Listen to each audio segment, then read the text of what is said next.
We're joined by Mike Fairburn of Flash Entertainment to talk about an award-winning consumer relations campaign for the FIFA Club World Cup in 2010. Mike, tell us about the World Cup and some of the challenges faced around it. Well, the FIFA Club World Cup happened here in Abu Dhabi in 2009. It was a very successful tournament. We got involved in the 2010 edition, and one of the big challenges was consumer engagement, football fan engagement, profiling the football teams. It was a tournament that had some stigma attached to it internationally in terms of credibility, but it presented the only international club football tournament in the world.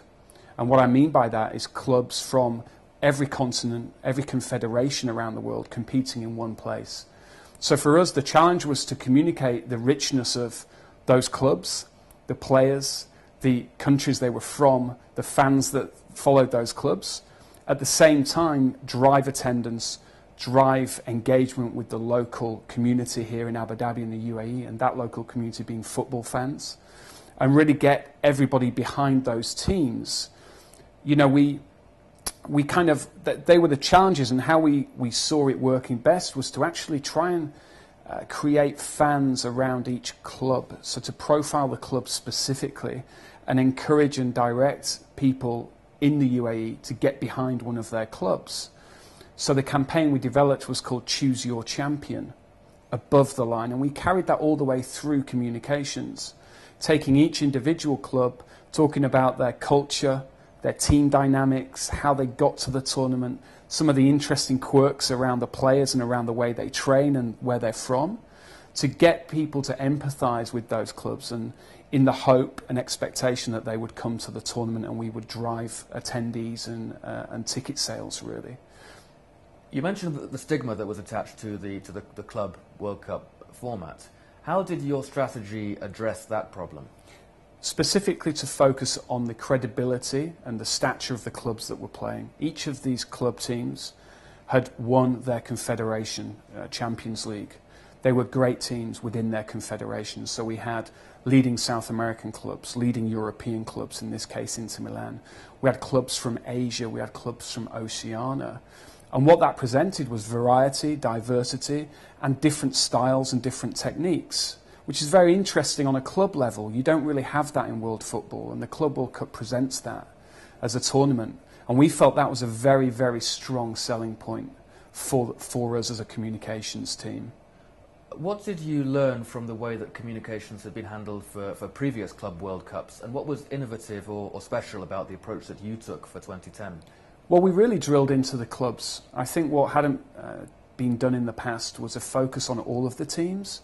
There'd perhaps at times been a keenness to profile the leading club, i.e. the Champions League team or the South American team, and we actually felt that football fans like variety, they like good football, they like characters, and they like personalities.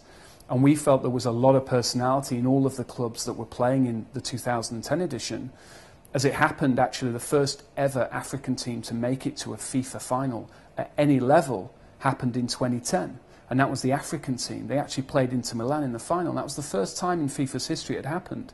So we kind of, the results supported our strategy, really, our insight that these clubs had a lot more to offer, and we could create more stories and more angles and more features and more opportunities to engage football fans by really focusing on each team, as opposed to trying to sell it off the back of Wesley Sneijder for Inter Milan, for instance, or Veron from the South American team. So it was very important that we opened up the tournament, to the consumers and the customers out there. Well, that's the strategy. Tell us a bit more about some of those tactics and operations and activities that you used to put this into reality on the ground.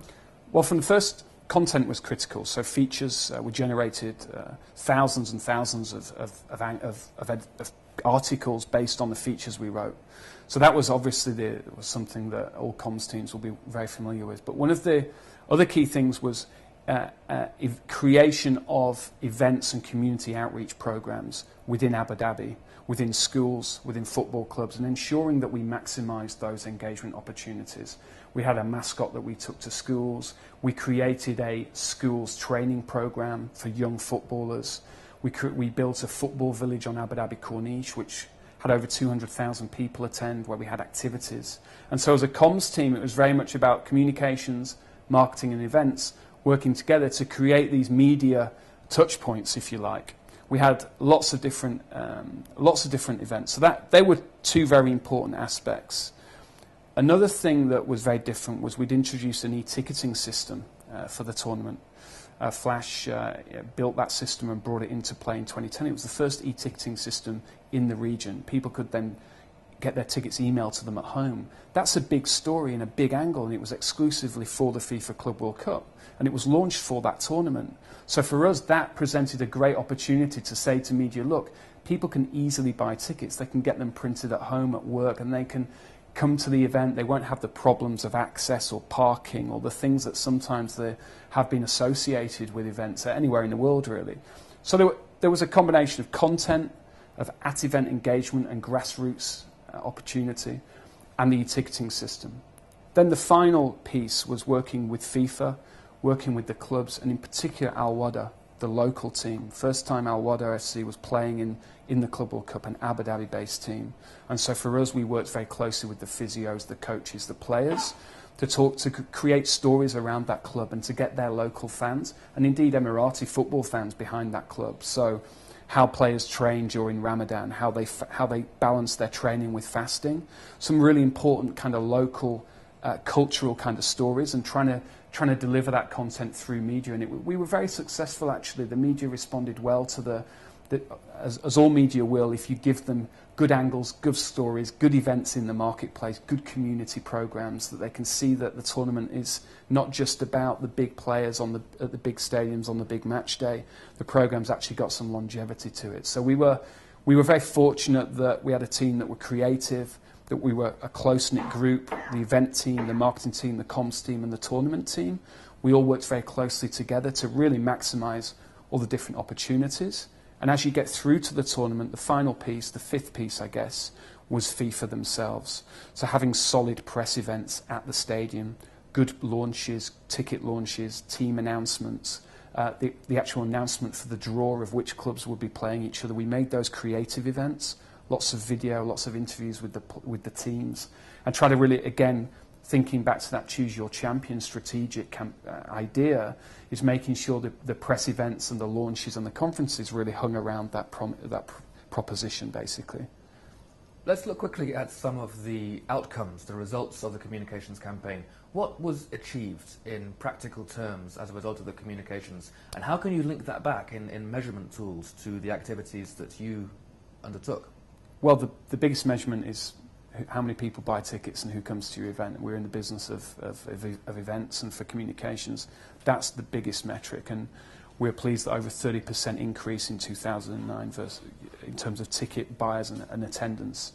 It was oversubscribed versus the year before. We were above target. So whilst that's not directly PR driven, it is the comms team and the marketing team has to take a lot of satisfaction from that. We've generated over 1,600 articles in local press and regional press, which was a 20% increase on the year before, which was fantastic. And in terms of the actual content that was sent out, we got out into the market, we saw a big increase in the year before. Again, back to what I was saying about generating angles and ideas and content themes and insights and facts. The team delivered more than the year before, really, in terms of the volume of content. So those kind of three things were very satisfactory, and we kind of look at a 30,000 feet level. That was very satisfactory indeed. Mike Fairburn of Flash Entertainment, thank you very much for joining us today. Pleasure, thank you.